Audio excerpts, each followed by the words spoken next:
Igreja, ela é corpo, não tem identidade individual. Quando um visita, todos visitam. Quando um abençoa, todos abençoam. Isso é lindo, a igreja. O livro de Daniel, nós vimos o capítulo 1, o capítulo 2, 3 e 4. Capítulo 1, quando inicia a era dos gentios, a conspiração dos reis contra o ungido. Isto no ano 605 a.C., o imperador Nabucodonosor toma a cidade de Jerusalém e faz a primeira leva dos judeus para a Babilônia. Aí vão 3 levas até o ano 586, quando a cidade é derrubada, o templo é queimado, e aí toda aquela expectativa do povo de Israel é ruim, acaba, e o povo fica 70 anos na Babilônia. Primeiro capítulo, os jovens são levados para a Babilônia e são preparados para o seu projeto naquele império. No segundo capítulo, nós temos o sonho de Nabucodonosor, uma imagem colossal, cabeça de ouro, peito de prata, quadris e ventre de bronze, pernas de ferro e os pés misturados com ferro e barro, onde estão os artelhos. Na sua visão, ele via uma pedra que caía sobre o pé e esmiuçava.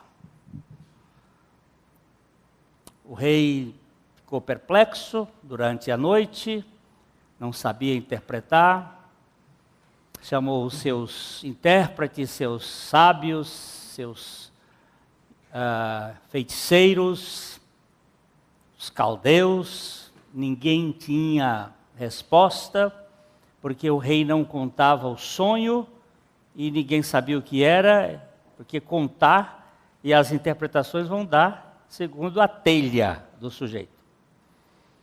Então, Deus levantou Daniel numa reunião de oração, onde estava Sadraque, Mesaque, Abdenego e Daniel orando, pedindo ao Deus Altíssimo que desse a revelação. Ele deu a revelação, ele contou o que eram, que aquela cabeça de ouro era a Babilônia, um império muito poderoso. Logo depois vinha um reino de prata, que tem 2 braços, Medo-Pérsia. Depois um ventre e um quadril de bronze. Nós temos o Império Grego e as pernas de ferro e barro, o Império Romano. Uma pedra cai nos pés, ou seja, no fim da estátua, e esmiuça e ela vira pó. E a pedra cresce e toma toda a terra. Tivemos ali algumas explicações a respeito dos reinos que iam se suceder. Depois do Império Babilônico, veio o Império Medo-Persa, que durou mais tempo, depois o Império Grego e o Romano. E o Império Romano, de fato, ele nunca acabou. Porque existe as duas pernas, e a gente tem que entender um pouco de história. Se uma perna, ela desapareceu no ano 476 da nossa era, com o último dos imperadores romanos, que foi Rômulo Augustus, a outra perna continuou até o ano de 1453, com a queda de Constantinopla, porque o Império Romano ficou dividido em Oriente e Ocidente. Mas, de fato, em Constantinopla também não acabou. Porque há uma filosofia de governo no mundo que gerencia todo esse sistema, que foi dando cabo a toda essa governabilidade que veio depois por muito tempo pela igreja e pelos sistemas deste mundo. Capítulo 3, nós tivemos a grande crise daqueles três jovens, Sadraque, Mesaque e Abdenego, no culto ecumênico, quando Nabucodonosor promoveu a reunião das religiões e o culto ecumênico para fazer a junção de todas as nações e povos na adoração a um ídolo que ele fez todo de ouro, porque ele não admitia que houvesse a mudança de governo. Muito bem, neste culto, Daniel está fora, ninguém sabe onde ele está. O segundo homem do império desaparece no culto, e só os três não se curvaram à imagem. Toda a questão deste capítulo 3 é a ausência de Daniel, para mim. Como é que ele não aparece?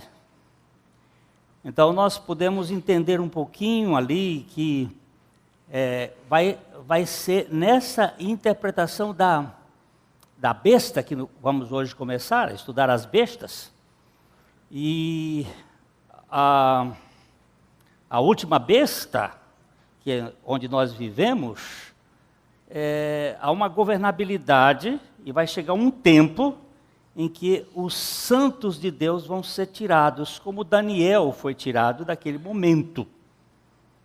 E haverá um julgamento e uma grande catástrofe para a terra, né?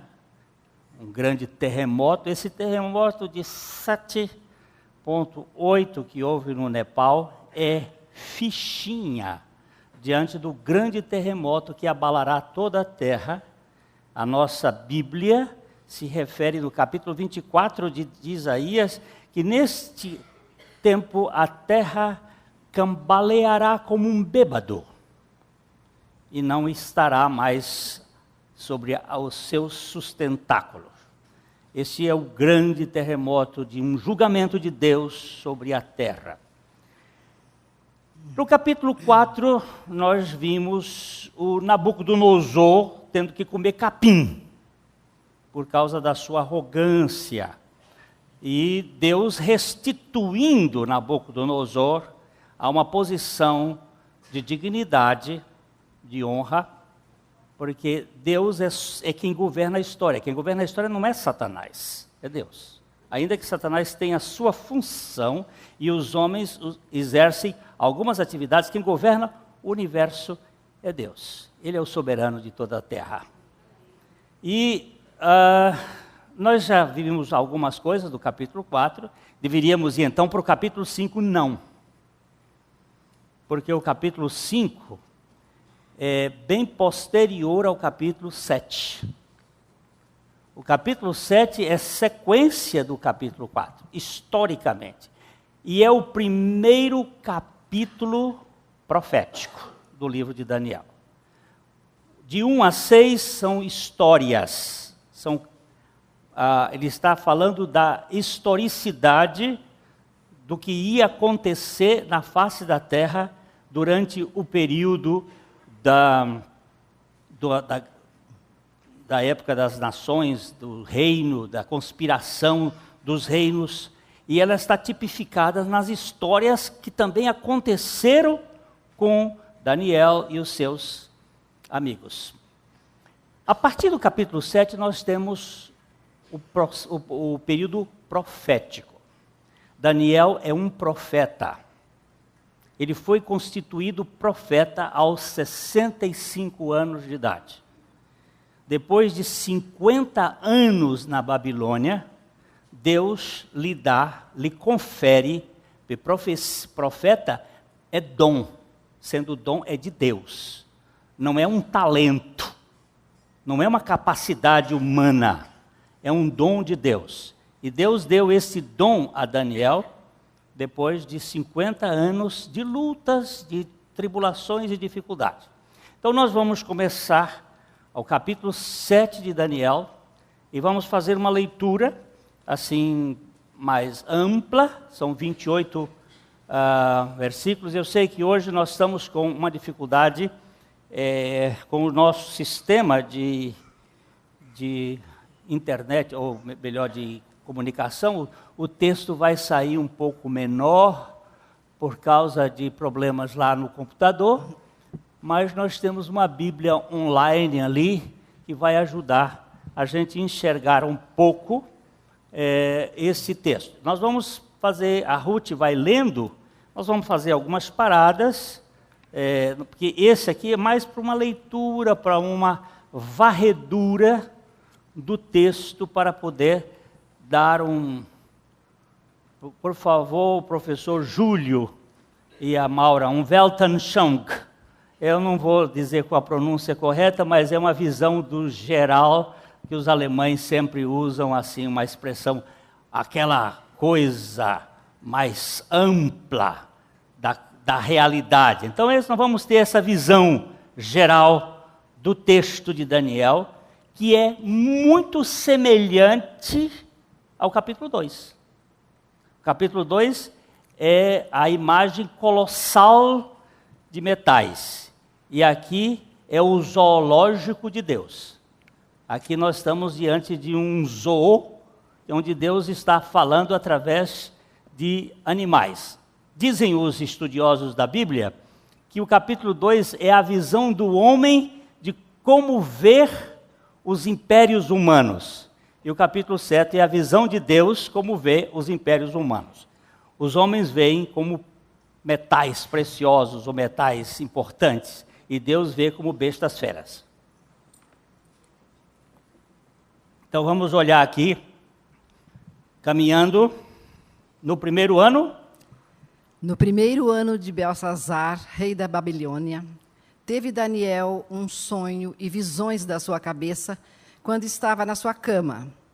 Escreveu logo o sonho e relatou a suma das coisas. Vamos ficar ainda ali, querido. Só uma coisa.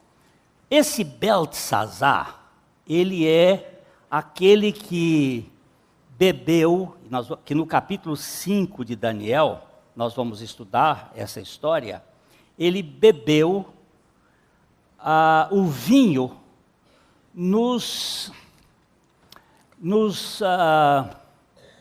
alguém falou aqui? Nos cálices, mas eu ia dizer não é louça, nos utensílios sagrados do templo de Jerusalém. Hoje de manhã, nós estudamos rapidamente que um certo profeta chamado Semaías quis fazer com que o Neemias entrasse no templo do Senhor quando era proibido, a não ser um sacerdote. Porque Deus leva muito a sério certas figuras que no Velho Testamento representavam e apontavam para Cristo. E este filho de Nabonito, esse cara aqui, era filho de um neto de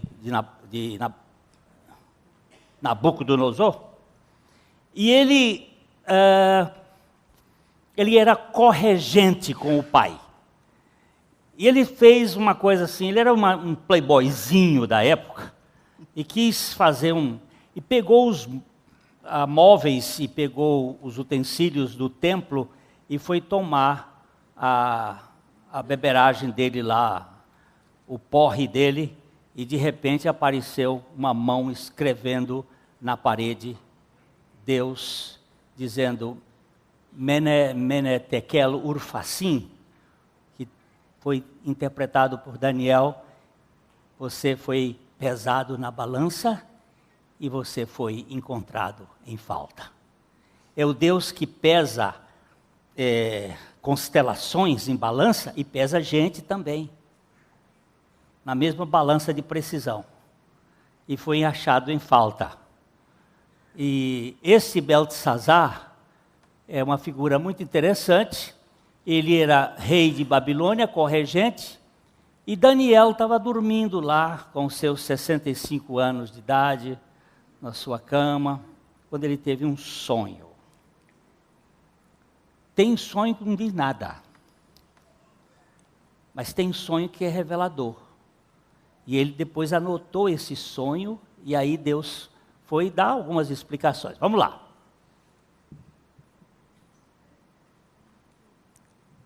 Falou Daniel e disse, eu estava olhando na minha visão da noite, e eis que os 4 ventos do céu agitavam o mar grande.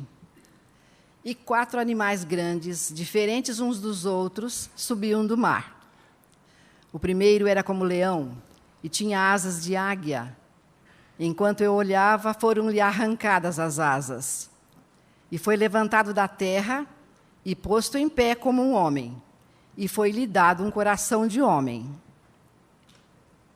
Continuei olhando, e eis aqui o segundo animal, semelhante a um urso, o qual se levantou de um lado, tendo na boca 3 costelas entre os seus dentes.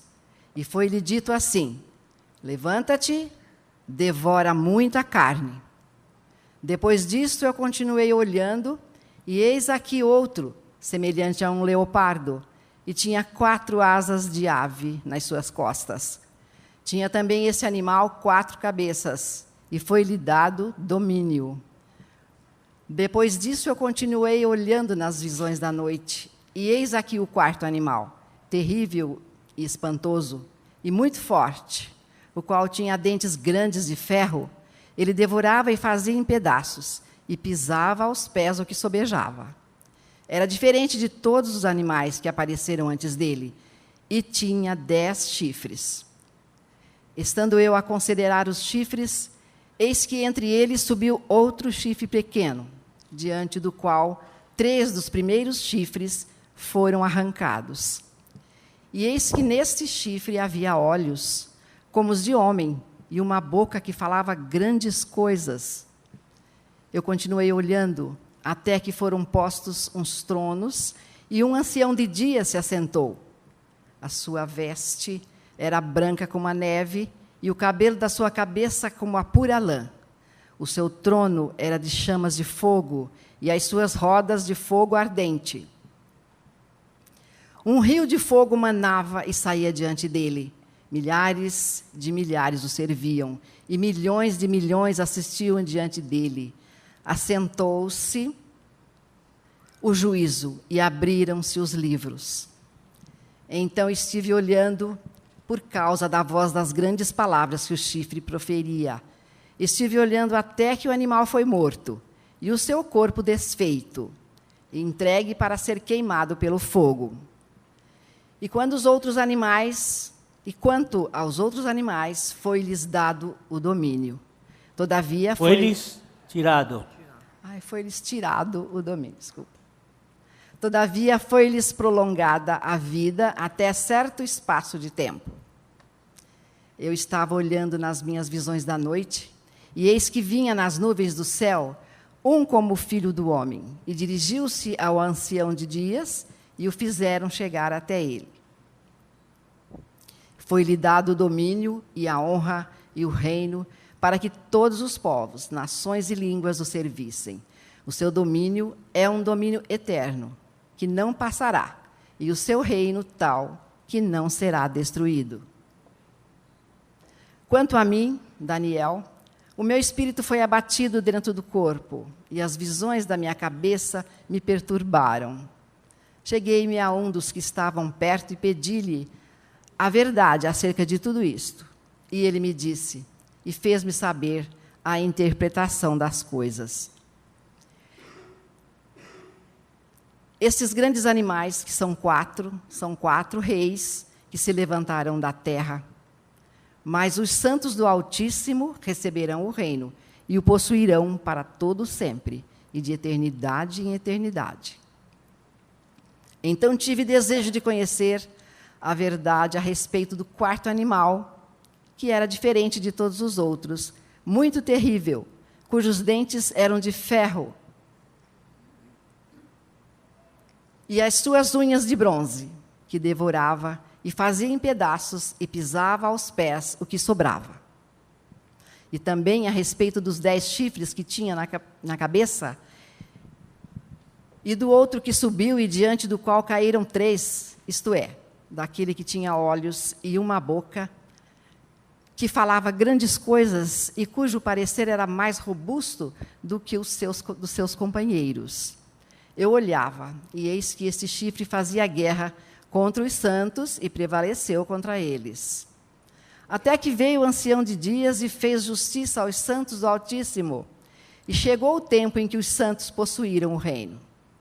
Disse assim: o quarto animal será o quarto reino na terra, o qual será diferente de todos os reinos, e devorará toda a terra, e a pisará aos pés, e a fará em pedaços. E quanto aos 10 chifres daquele mesmo reino, se levantarão 10 reis.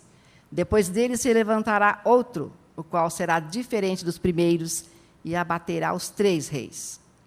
E proferirá palavras contra o Altíssimo, e destruirá os santos do Altíssimo, e cuidará em mudar os tempos e a lei. E eles serão entregues na sua mão, por um tempo, e tempos, e metade de um tempo. Mas o juízo será estabelecido, e eles tirarão o seu domínio, para o destruir e para desfazer até ao fim. E o reino e o domínio e a majestade dos reinos debaixo de todo o céu serão dados ao povo dos santos do Altíssimo. O seu reino será um reino eterno, e todos os domínios o servirão e lhe obedecerão. Aqui terminou o assunto. Quanto a mim, Daniel, os meus pensamentos muito me perturbaram, e mudou-se em mim o meu semblante, mas guardei o assunto no meu coração. E agora? Que texto, né?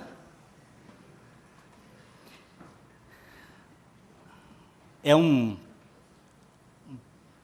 emaranhado de assuntos que Deus estava dando a Daniel no momento em que o povo de Deus estava numa grande tribulação.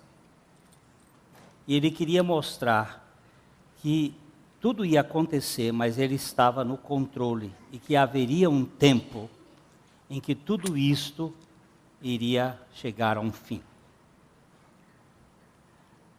Agora nós vamos pegar o começo e vamos assim andar devagarzinho para dar uma olhada, hoje pelo menos um pouco. No primeiro ano de Beltesazar, rei de Babilônia, teve Daniel um sonho e visões de sua cabeça quando estava na cama. Escreveu logo. Você vê que muitas vezes a gente tem sonhos e não escreve, esquece. Quando você tiver um sonho revelador, desce da cama, põe um papel, anote. mesmo que seja bobagem. Anote, porque a tendência é a gente esquecer. E ele fez então a suma das coisas deste sonho. E voltando ainda lá, eu queria dizer o seguinte: sonho e visões, porque tem momentos em que ele estava sonhando em sono profundo, e houve momentos em que ele teve visões. Trata-se de uma coisa em estado de consciência, visões que Deus deu para ele. Versículo 2. Falou Daniel e disse: eu estava olhando. Você presta atenção que na minha visão da noite, e eis que 4 ventos dos céus agitavam o mar grande. Vento.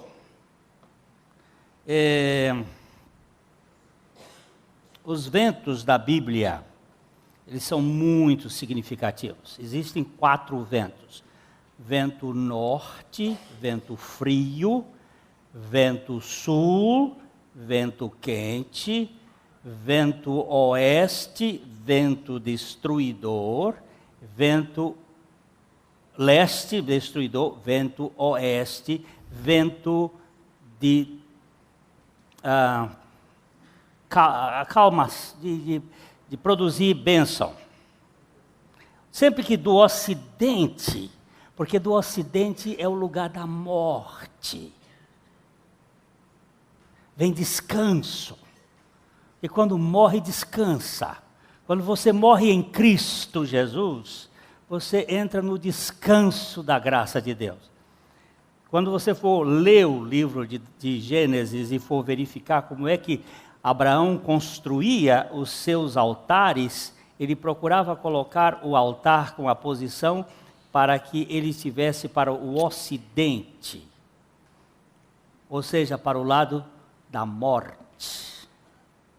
Porque esta natureza que nós herdamos de Adão, ela é imprestável para o reino de Deus.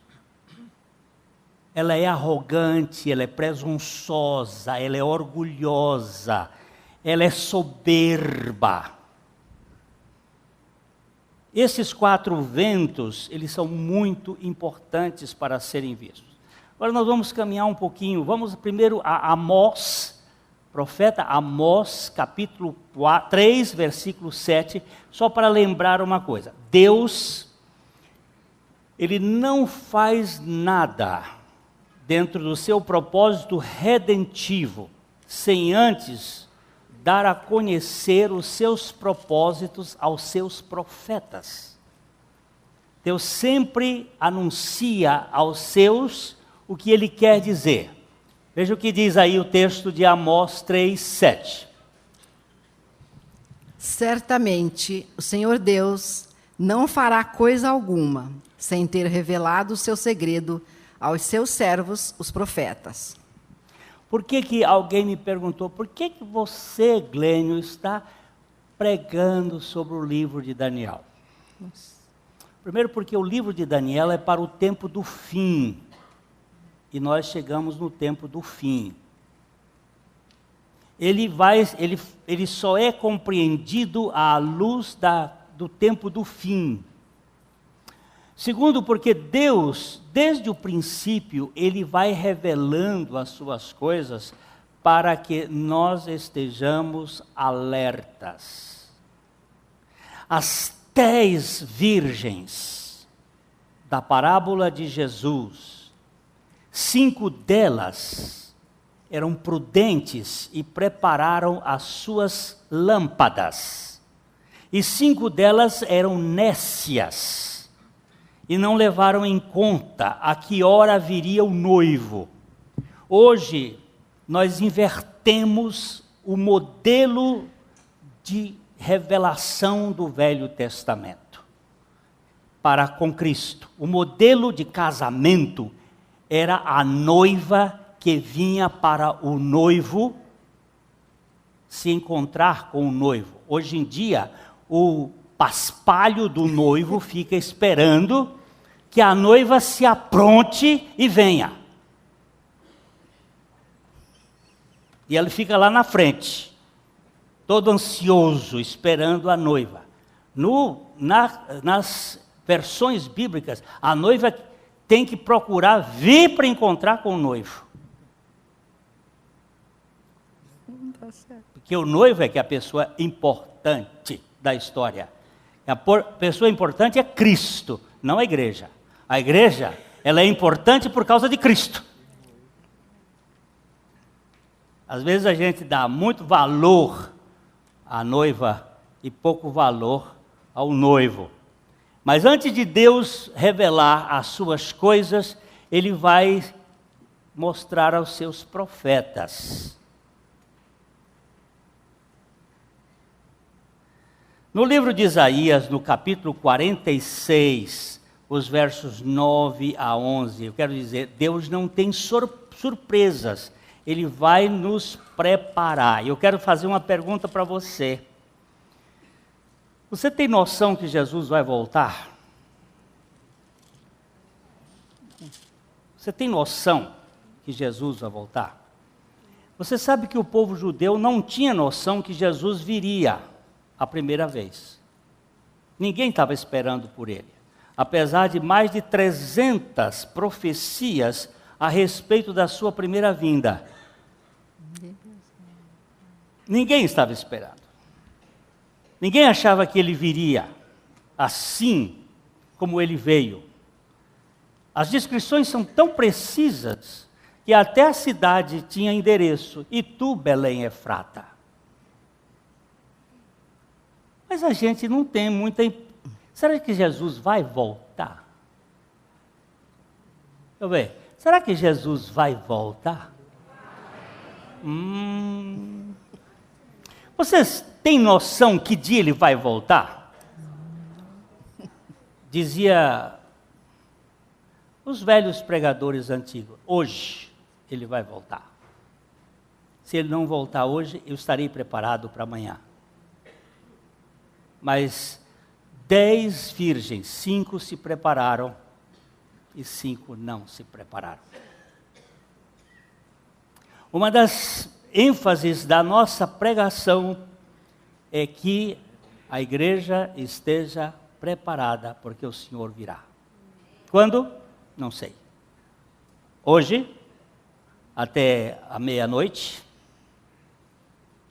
amanhã, daqui a um ano, não sei. O que nós precisamos ter a consciência é que ele virá. Ok? Lembrei-me das coisas passadas desde a antiguidade. Pode lê-lo, Ruth. Lembrai-vos. Lembrai-vos das coisas passadas desde a antiguidade, que eu sou Deus e não há outro Deus, não há outro semelhante a mim. Que anuncio o fim desde o princípio e desde a antiguidade as coisas que ainda não sucederam.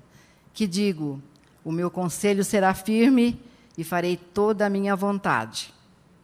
Que chamo a ave de rapina desde o Oriente e de uma terra remota o homem do meu conselho. Porque assim o disse e assim o farei vir. Eu o formei e também o farei.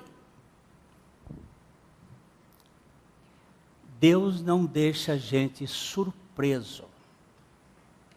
Ele disse, desde a antiguidade eu anuncio o fim. E aquilo que vai acontecer, antes que aconteça, eu quero que você saiba. Para que você não fique aí como uma pessoa que foi apanhado de surpresa.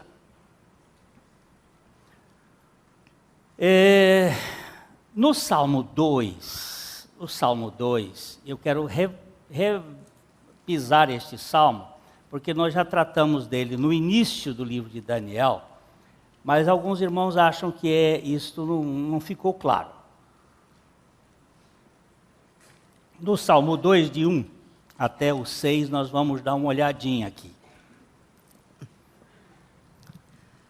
Porque se amotinam os gentios e os povos imaginam coisas vãs? Quem são os gentios?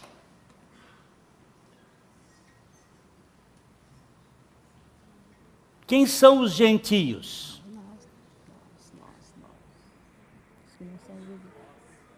Aqueles que não são judeus, não são Israel, são gentios. Deus escolheu um homem entre todas as nações, entre todas as famílias da terra. As famílias da terra são divididas em 3: Cão, Sem, Jafé. Os cananitas, os jafetitas e os semitas. No meio de todas as famílias da terra, Deus escolheu da família de Sem um homem. Deus é soberano. Ele escolhe a quem Ele quer, da maneira como Ele quer. Se Dunga pode escolher o jogador que Ele quer para a seleção brasileira e todo mundo tem que aceitar, o soberano Deus tem que agora ouvir a opinião da Assembleia da Primeira Igreja Batista de Londrina, que estão achando que eles devem opinar ou dar pitaco no trono de Deus. Não, Deus escolhe quem Ele quer. Escolheu Abraão e disse: sai da tua terra, sai da tua parentela, vai para um lugar que eu te mostrarei, e em ti serão abençoadas de todas as famílias da terra. De a família de Cão, de Sem e de Jafé. Deus escolheu Abraão e de Abraão fez uma grande nação. Tem outras nações. Abraão teve, na verdade, 8 filhos. 2 filhos, ou 6 filhos da concubina, o filho da escrava e o filho da livre. Mas Deus só contabiliza um filho, Isaque. E só contabiliza um povo, o nascido das estrelas. Porque da descendência de Abraão será como a areia do mar e como as estrelas do céu. A areia do mar é os nascidos da carne. As estrelas do céu são os nascidos de cima, de Deus, do poder da ressurreição, assim como Isaque nasceu do poder da ressurreição do órgão genital de Abraão e do ventre de Sara, que estavam mortificados.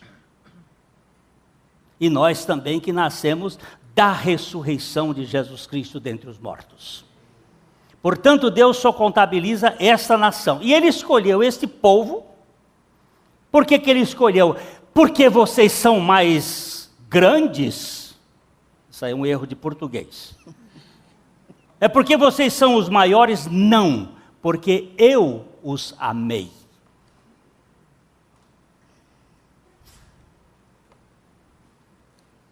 Porque eu os amei. E dentro destes povos, Deus, de todos os povos do mundo, escolheu este, e deste ele tem um que é o ungido. O ungido é descendente de Isaque. Este ungido é Jesus. E os reis da terra, voltando para o versículo 1, por favor, porque se amotinham os gentios e os povos imaginam coisas vãs. Por quê?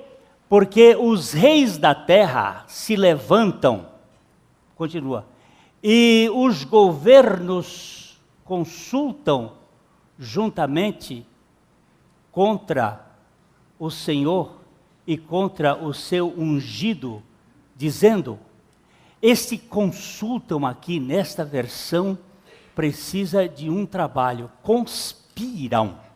Existe uma conspiração. Uma conspiração contra o ungido. Essa conspiração é uma conspiração global contra Cristo. Vou dar um simples exemplo. Há many years ago, eu estava fazendo um bota fora de um casal que estava indo para a Europa no nosso aeroporto. Eu cheguei ali e tinha um grupo de cidadãos honrados da cidade de Londrina, uma meia dúzia deles, talvez uns 8, conversando quando eu cheguei. E eles estavam batendo um alto papo sobre religião. E quando eu cheguei, ele disse: "Ô, pastor Glênio, foi bom que o senhor chegou aqui, porque nós estamos falando sobre religião e sobre Deus." E aí, cada um deu a sua opinião, e aí eu disse assim: "Você quer ver como eu vou espantar esse povo todinho aqui? Vai ser nesse instante." Eu disse: "Na verdade, Jesus Cristo veio à Terra não para montar uma religião, mas para trazer o Evangelho." "O pastor, eu tenho que ir arrumar ali minha coisa." Não ficou um. Só por eu ter falado o nome de Jesus Cristo, porque este aqui é excludente.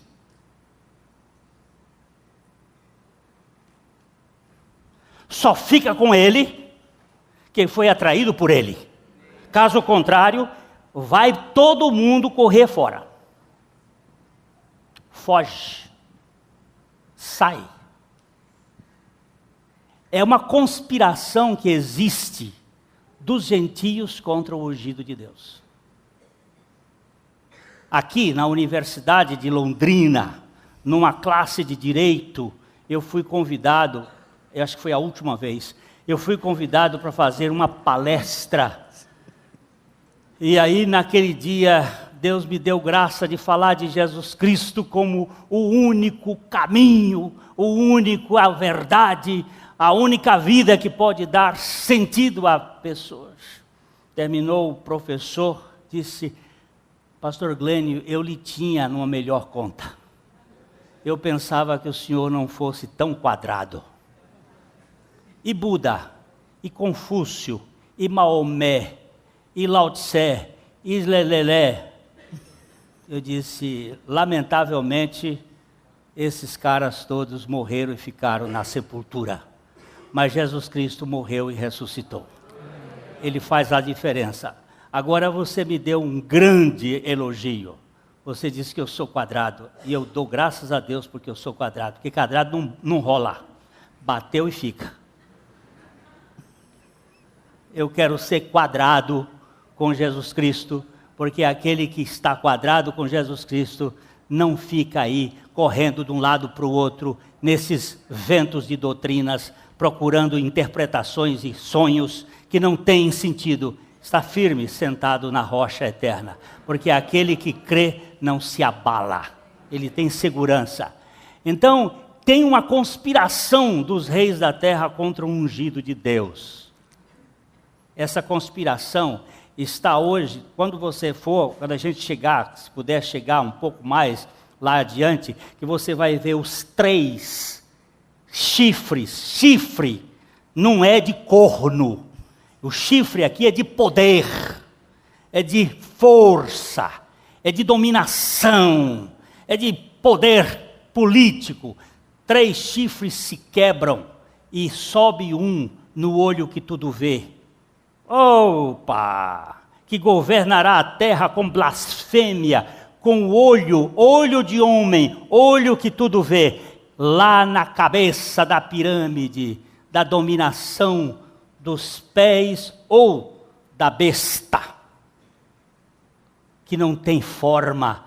O Daniel não teve como descrever. Ele descreveu a primeira besta como um leão com asa, a segunda besta como um urso com 3 costelas na boca, a terceira besta como um leopardo com 4 cabeças e 4 asas. Nós vamos ver tudo isso, com que impérios são esses, como eles estavam sendo formados. Mas a 4ª besta, ela é indescritível. Ele não teve palavras para escrever. Ele só disse que ela tem unhas e dentes de ferro e unhas de bronze, porque é o Império Romano e o Império Grego misturado, é a filosofia grega dentro do direito romano, empurrando goela dentro de um povo estúpido que não sabe o que é liberdade em Cristo Jesus. Por isso que você vê 9 réus, foi melhor a palavra, 9 réus de um petrolão sendo soltos por um Supremo que não é Supremo. Porque se fosse Supremo, teria que baixar a cabeça para a lei e para a justiça. Mas só vai ter aqui no ancião de dias. Esta guerra contra o ungido, rompamos o quê? Leia lá, dona. Rompamos as suas ataduras e sacudamos de nós as suas cordas. Tirem as algemas. O que é que nos liga a Deus? O que é que nos une a Deus? É o amor. Tire essas ataduras de amor. O amor se esfriará de quase todos. Uma sociedade fria, gélida, insensível. Ontem à noite estava na casa de uns amigos e a minha vizinha me manda um WhatsApp dizendo: chama a segurança porque no nosso bairro houve um assalto, mataram um cara e isso. Minha esposa chegou em casa e disse assim: eu odeio essa insegurança. Eu digo, não diga essa palavra, odeio, mas eu detesto, pode ser assim, eu me indigno contra essa insegurança. É que nós vivemos, mas isso não é só no Brasil que está assim. Em outros países é menos. Às vezes a gente tem aquela noção, que coisa mais terrível, esse brasileiro que foi fuzilado, ou sei lá na Indonésia. Nós vivemos hoje, você vai verificar lá na frente que essa besta muda os costumes e despreza as leis. Quem vale mais hoje? Um cidadão que tenha mais ou menos credibilidade ou um bandido? Me fala a verdade. E não venha com conversa para cá, seus doutores da lei, que a justiça não foi para o brejo.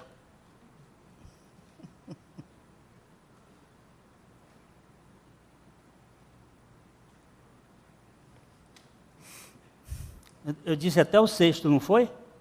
Aquele que habita nos céus. Aquele que habita nos céus se rirá. O Senhor zombará deles. Deus ri dessa palhaçada. Sofisma. Ironia. Deste mundo em direitos humanos. É o direito do bandido.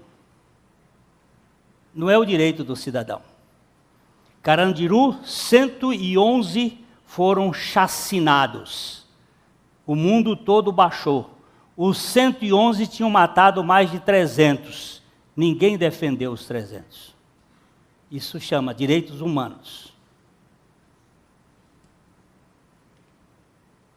Silêncio, minha plateia. É que o pastor Alexandre orou ainda há pouco, que nós perdemos a sensibilidade diante da justiça. Perdemos a capacidade de nos indignar.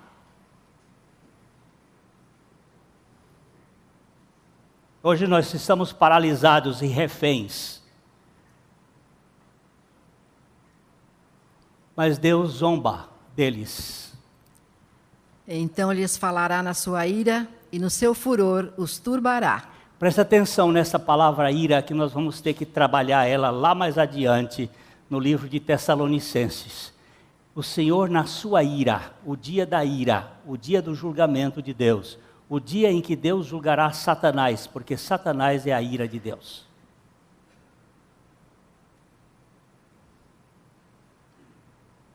Eu, porém, ungi o meu rei sobre o meu santo monte de Sião. Esse é um negócio maravilhoso. Você já nasceu de novo? Não me responda, mas cuidado, olha. Se você não nascer de novo, você não vai ver e você não vai entrar no reino de Deus. Ver é para nós aqui e agora. Entrar no reino é para quando ele estabelecer o reino. Se você não nascer de novo, Jesus disse isto, nascer de novo não é ser batizado numa igreja. Nascer de novo não é levantar a mão e aceitar Jesus. Nascer de novo é uma obra do Espírito Santo, em que ele nos leva pela graça a crer que nós morremos e ressuscitamos em Cristo Jesus. E que não vivemos mais nós, mas Cristo vive em nós. Nascer de novo não é ser de igreja, é ser de Cristo. Evidentemente que os de Cristo estão na igreja, mas nem todos os que estão na igreja estão em Cristo.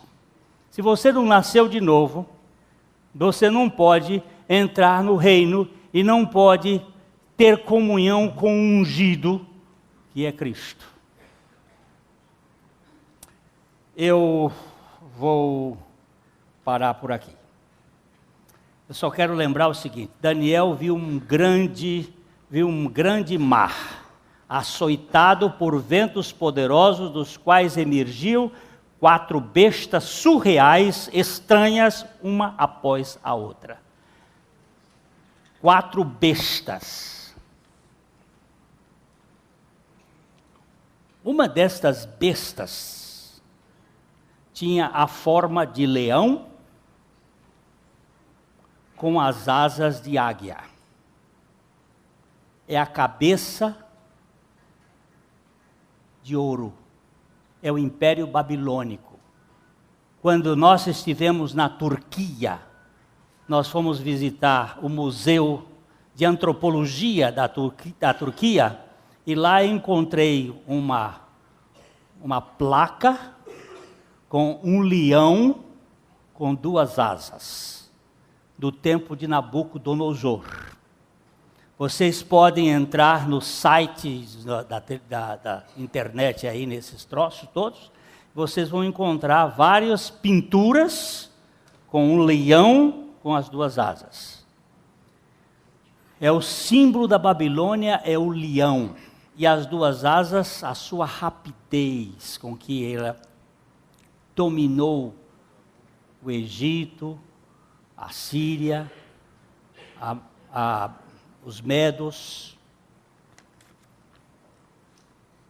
Depois, a segunda besta, um urso, que tinha um lado mais alto, porque ela que quando lá nós vemos os braços, são dois impérios, Medo e Pérsia. Um lado mais alto contendo 3 costelas na boca. Nós vamos ter que entrar nesses pormenores, que essas costelas são o Egito, a Síria e a Babilônia, que eles comeram e dizendo: come mais carne, devora carne. O terceiro animal é um leopardo, leão pardo, mistura de leão com urso, urso pardo.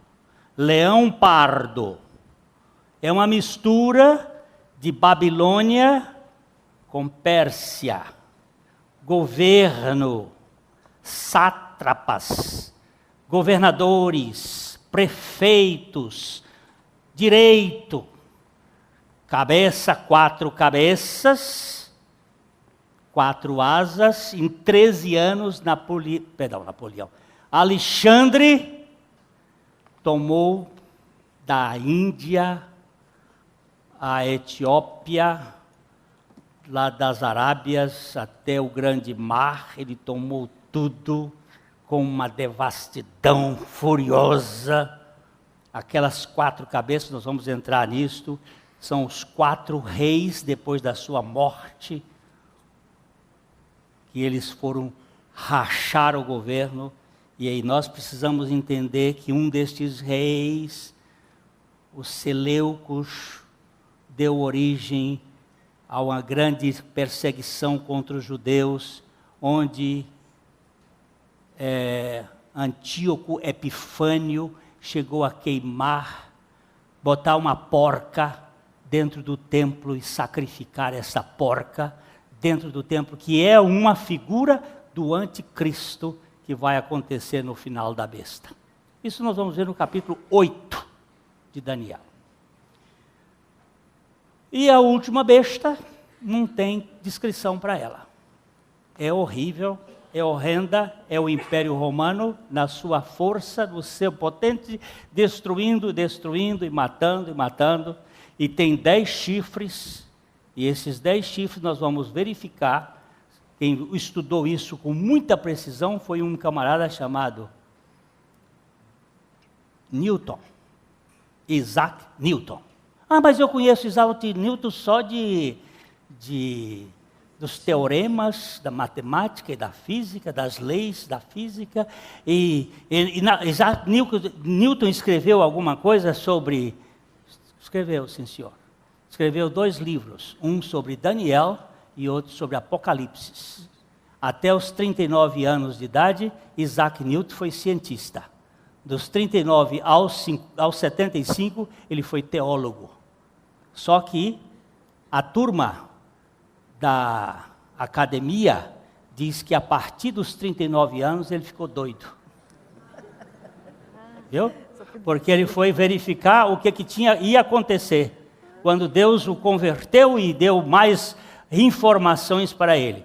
Nesses livros você pode encontrar de graça na internet e baixar nos seus sistemas, onde ele vai descrever o que aconteceria e o que são os 10 chifres, os 10 povos, os lombardos, os galeses, os bárbaros. Eu não vou citar todos eles aqui, porque é mais snobismo do que qualquer outra coisa. O que você precisa saber é que existe uma coligação destes povos com o sistema romano, que é para fazer a implantação do reino do anticristo, que já está em sua vigência e poder. Mas graças a Deus que há um ancião de dias e há um como o Filho do Homem. A primeira vez que aparece na Bíblia um como o Filho do Homem, vendo nas nuvens. Jesus disse isso no capítulo 24 de Mateus.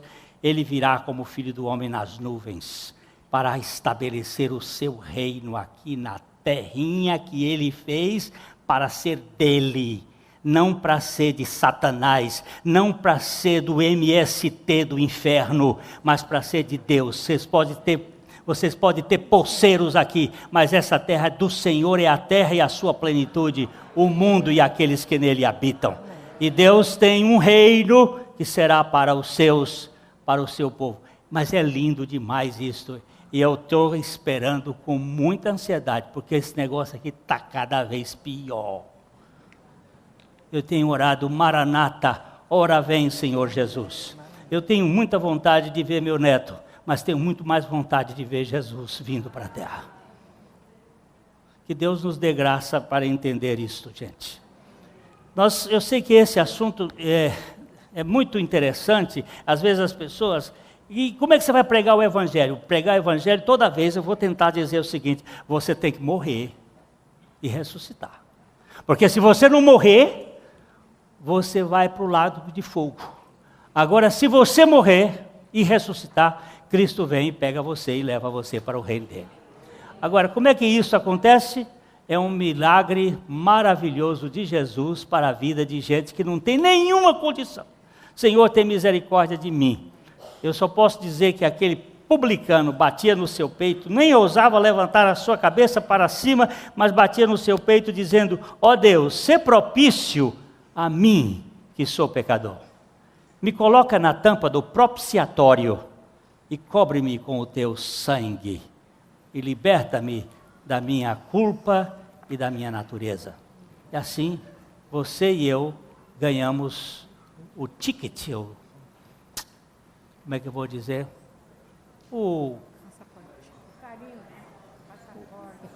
O visto, passaporte é melhor. O passaporte para entrar no reino de Deus e participar desse reino que é dele. Não é ser batista, é ser nova criatura em Cristo Jesus. Não é ser católico, é ser nova criatura em Cristo Jesus. Não é ser da Assembleia de Deus, presbiteriana. Outro dia o irmão disse assim, pastor, quantos presbiterianos ou batistas ou católicos tem no céu? Eu digo, nenhum. Nenhum. Lá no céu só tem filho de Deus. Você pode ficar na igreja onde você quiser. Se ali lhe alimenta, se você cresce espiritualmente, ótimo. Se você cresce em Cristo Jesus, está ótimo. Agora, se você não está crescendo, fica em casa e leia a Bíblia em casa, e chama mais uma vizinha, e chama outro vizinho, e prega o Evangelho para ele, e faça um trabalho. Agora, se igreja é necessário, porque onde 2 ou 3 estiverem reunidos em meu nome, aí eu estou no meio dele, é igreja. Igreja não é sistema, mas a igreja é reunião de salvos. Agora, se você não está crescendo espiritualmente em Cristo, na dependência de Cristo, então, não é no sovaco. Tem gente que cresce na base do sovaco. Isso é Caim. Agora, crescer na base da graça, isso é Abel. Nós vamos ter que andar aí para comparar as duas coisas. Tem uma... eu vou contar isso hoje não. Contar isso hoje não. Eu escrevi um artiguinho, mas depois eu conto. A mensagem que você acabou de assistir faz parte do Ministério de Comunicação Palavra da Cruz. Temos um grande acervo de estudos bíblicos em áudio e vídeo. Distribuímos também gratuitamente o jornal mensal Palavra da Cruz. Entre em contato conosco pelo fone 0 operadora 43 3372 8900 ou pelo e-mail livraria@piblondrina.com.br. Visite-nos pelo site www.livrariapiblondrina.com.br ou acesse www.piblondrina.com.br. Graça e paz.